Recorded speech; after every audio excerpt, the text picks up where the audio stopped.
Israel ഗാസയിൽ തുടരുന്ന നരനായാട്ടിന് പകരം ചോദിക്കാൻ യമനിലെ ഹൂതികളും അവരുടെ കൈവശം ഇറാൻ ഇന്ധനം നിറച്ച ആയുധങ്ങളും തയ്യാറായിരിക്കുകയാണ്. നിങ്ങൾ എന്താണ് കരുതിയത് ഇസ്രായേലെ? അമേരിക്കയുടെ നിഴൽ പറ്റി നിങ്ങൾ പശ്ചിമേഷ്യയെ ആകെ ഭരിക്കുമെന്നോ? കുറെ പാവം മനുഷ്യരെ പ്രതികാരത്തിന്റെ നിറം നൽകി കൊന്നുതള്ളിയാൽ ആരും ചോദിക്കാൻ അവിടെ വരില്ലെന്നോ? എന്നാൽ നിങ്ങൾ ചെയ്തു കൂട്ടിയ പാപത്തിന് പകരം ചോദിക്കാൻ യമൻ എന്ന രാഷ്ട്രം തയ്യാറായിട്ടുണ്ട്. യമനിലെ വാട്ടർ ടാങ്ക് ആക്രമിച്ച് പാവങ്ങളുടെ വെള്ളം കൂടി മുട്ടിച്ച് ഒതുക്കാൻ ശ്രമം നടത്തിയാലും അവർക്ക് ഒന്നും സംഭവിച്ചിട്ടില്ല. പൂർവാധികം ശക്തിയോടെ അവർ തിരികെ വന്നു കഴിഞ്ഞു. അവരുടെ ശത്രു ആരാണെന്ന് നല്ല തിരിച്ചറിവ് അവർക്കിന്നുണ്ട്. വെള്ളം കൊടുക്കാതെയും ഭക്ഷണം നിഷേധിച്ചിട്ടും ഗാസയിൽ കൃത്രിമമായി ക്ഷാമം കൊണ്ടുവന്ന് കൊച്ചു കുട്ടികളെ പോലും കൊന്ന നിങ്ങളുടെ നീചത്വം യമനും ഇറാനും വ്യക്തമായി മനസ്സിലാക്കിയിട്ടുണ്ട്. കണ്ണില്ലാത്ത ക്രൂരത അഴിച്ചുവിട്ട നിങ്ങൾ സ്വപ്നത്തിൽ പോലും കാണാത്ത മറുപടി നൽകാൻ ഇറാന്റെ ആയുധബലത്തിനും ഹൂതികളുടെ ചങ്കുറപ്പിനും സാധിക്കുമെന്നത് ലോകത്തിന് തന്നെ വ്യക്തമായി കഴിഞ്ഞു. നിങ്ങൾ തന്നെ പറയൂ, ഹൂതികൾ ഇസ്രായേലിനെ തുടച്ചു നീക്കുമെന്ന് നിങ്ങൾക്ക് തോന്നുന്നുണ്ടോ?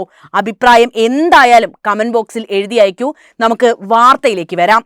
ഇതാ യുദ്ധം അതിന്റെ ഏറ്റവും മോശം വശത്തിലേക്ക് കടക്കുന്നുവെന്ന വാർത്തകളാണ് പുറത്തു വരുന്നത്. അത്രയും വളരെ ആശങ്കാജനകമായ വാർത്തകളാണ് പശ്ചിമേഷ്യയിൽ നിന്നും വന്നുകൊണ്ടിരിക്കുന്നത്. കഴിഞ്ഞ 2 വർഷക്കാലമായി പശ്ചിമേഷ്യയിൽ നിന്ന് ശുഭസൂചനകളൊന്നും നമുക്ക് ലഭിച്ചിട്ടില്ല.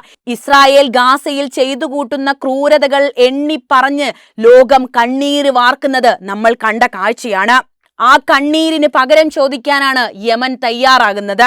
ഇസ്രായേൽ ഭരണകൂടം ഗാസയിൽ നടത്തുന്ന ക്രൂരമായ ആക്രമണങ്ങൾക്ക് പ്രതികാരമായി യമൻ സായുധ സേന നടത്തുന്ന ഡ്രോൺ മിസൈൽ ആക്രമണങ്ങൾ കാരണം ഇസ്രായേൽ അധിനിവേശ പ്രദേശങ്ങളിൽ നിക്ഷേപം നടത്തുന്നതിനുള്ള വർദ്ധിച്ചു വരുന്ന അപകട സാധ്യതയെക്കുറിച്ചാണ് യമന്റെ സുപ്രീം പൊളിറ്റിക്കൽ കൗൺസിൽ ചെയർമാൻ മുന്നറിയിപ്പ് നൽകിയത്. യമനിലെ ഔദ്യോഗിക വാർത്താ ഏജൻസിയായ സഭയ്ക്ക് അയച്ച പ്രസ്താവനയിൽ മഹദി അൽ മഷാദ് അധിനിവേശ പ്രദേശങ്ങളിൽ പ്രവർത്തിക്കുന്ന എല്ലാ കമ്പനികളും മുന്നറിയിപ്പ് ഗൗരവമായി എടുക്കണമെന്നും അന്തരീക്ഷം വളരെ അപകടകരമായി കൊണ്ടിരിക്കുന്നതിനാൽ ഉടൻ മടങ്ങണമെന്നും മുന്നറിയിപ്പ് നൽകിയിട്ടും ഇസ്രായേൽ അധിനിവേശ പ്രദേശങ്ങളിൽ പ്രവർത്തനം തുടരാൻ തീരുമാനിക്കുന്ന ഏതൊരു സ്ഥാപനവും തീരുമാനത്തിന്റെ പൂർണ്ണ ഉത്തരവാദിത്തം ഏറ്റെടുക്കുകയും തുടർന്നുള്ള നഷ്ടങ്ങൾ അനുഭവിക്കുകയും ചെയ്യാമെന്ന് മഷാദ് എടുത്തു പറയുന്നുണ്ട്. ആവശ്യമെങ്കിൽ അടുത്ത കുറച്ച് ദിവസങ്ങൾക്കുള്ളിൽ ഞങ്ങൾ കൂടുതൽ നടപടികൾ സ്വീകരിച്ചേക്കാം. ഇത് അധിനിവേശ പ്രദേശങ്ങളിൽ നിക്ഷേപം നടത്തുന്ന കമ്പനികളെ ഗുരുതരമായ അപകട സാധ്യതകളിലേക്ക് തള്ളിവിടുമെന്നും അദ്ദേഹം മുന്നറിയിപ്പ് നൽകുന്നു. മുന്നറിയിപ്പ് അവഗണിക്കുന്നത് വലിയ പ്രത്യാഘാതങ്ങൾക്ക് കാരണമാകുമെന്നും മഷാദ് ഊന്നി പറഞ്ഞു. ഇസ്രായേൽ പ്രധാനമന്ത്രി ബെഞ്ചമിൻ നെതന്യാഹുവിന്റെ ക്രിമിനൽ ഭരണകൂടം നിക്ഷേപകരുടെ താൽപര്യങ്ങളിൽ ശ്രദ്ധ ചെലുത്തുന്നതേയില്ല. സ്വന്തം അജണ്ട നിറവേറ്റുന്നതിനായി അവരുടെ സുരക്ഷയിൽ ചൂതാട്ടം നടത്തുകയാണ് ചെയ്യുന്നത്. ഗാസയിൽ തടവിലാക്കപ്പെട്ട സ്വന്തം തടവുകാരുടെ വിധിയെക്കുറിച്ച് ഒരു ആശങ്കയുമില്ലാത്ത ഒരു ഭരണകൂടം വിദേശ കമ്പനികളെയോ നിക്ഷേപങ്ങളെയോ സംരക്ഷിക്കാറില്ല.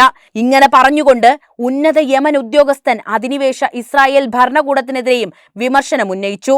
നാശനഷ്ടങ്ങൾ കുറയ്ക്കുന്നതിനും കൊളാട്രൽ നാശനഷ്ടങ്ങൾ ഒഴിവാക്കുന്നതിനുമായി വിദേശ കമ്പനികൾ ഇസ്രായേൽ കൈവശപ്പെടുത്തിയ ഭൂമി വിട്ടുപോകുന്നതിന് യമൻ സായുധ സേന ഉടൻ തന്നെ ഒരു സമയപരിധി നിശ്ചയിക്കുമെന്നും അദ്ദേഹം അടിവരയിട്ടുകൊണ്ട് പറഞ്ഞു.